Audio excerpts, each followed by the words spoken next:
ये हमारी सांसदों की जो है ना डिनर होता है पार्लियामेंट का जब समय होता है तो सब एक एक अलग अलग जो है सांसद सब डिनर देते हैं। आज धर्मवीर जी के घर पे आए हैं हम सारे मिलने और हमारे माननीय मुख्यमंत्री जी यहाँ पर आए हुए हैं, तो निश्चित तौर से उनके साथ चर्चा होगी कि और आगे जो है इतना ज़बरदस्त तरीके से जो काम कर रहे हैं हरियाणा के अंदर और जो भी आगे विकास कार्य हैं किस तरह से और उनको पूर्ण रूप से प्रधानमंत्री जी की नीतियों को आगे लागू किया जाए, हरियाणा जो है पूरे हिंदुस्तान के अंदर अग्रणी बने, उसके लिए हमारे माननीय मुख्यमंत्री जी नायब सिंह सैनी जी जो हैं तत्पर जो है आप देख रहे हैं सुबह से लेकर शाम तक मेहनत करते हैं। संसद का पूरा सत्र लगभग वॉश आउट होने की दिशा में आगे बढ़ रहा है, SIR का मामला हो या दूसरे मामले हों, कैसे देख रही हैं इसको आप? देखिए सच्चाई ये है कि संसद का मतलब क्या है, संसद के अंदर जो है बहुत अहम जो जनहित के जो है बिल कानून बनाए जाते हैं और उसी के लिए हमारे को चुनकर भेजा जाता है। लेकिन इस बार बहुत बड़ा दुर्भाग्य की बात है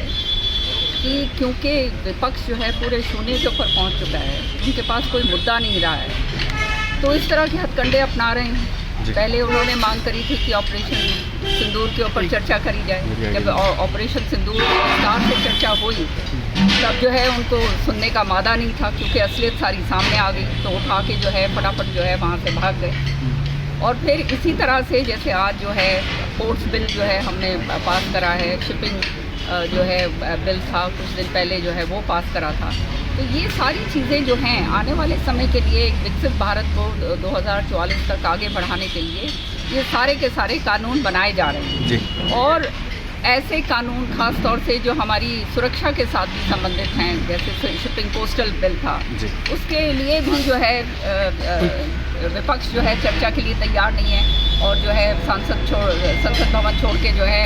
उलट करके चले भाग जाते हैं। तो आप समझ सकते हैं कि कितना इनकी संजीदगी क्या है देश के प्रति और देश की विकास के प्रति। तो अब जो है केवल एक वो कहते हैं ना शाउटिंग ब्रिगेड रह गया है और इनके पास कुछ रहा नहीं है, कोई मुद्दे नहीं हैं,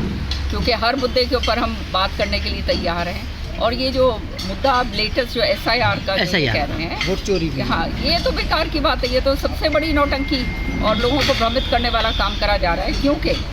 जो है हर इलेक्शन से पहले जो है वोटर लिस्ट जो है उसको दुरुस्त करा जाता है, जो लोग चले गए हैं, जो मर गए हैं उनके वोट उनके नाम काटे जाते हैं, जो पलायन कर गए हैं उनके काटे जाते हैं, जो नए लोग हैं जो 18 साल की उम्र पे आ गए हैं उनके नाम ऐड होते हैं। तो ये सारा तो ये प्रक्रिया जो है ये एक इंडिपेंडेंट बॉडी है इलेक्शन कमीशन, वो अपना काम करती है।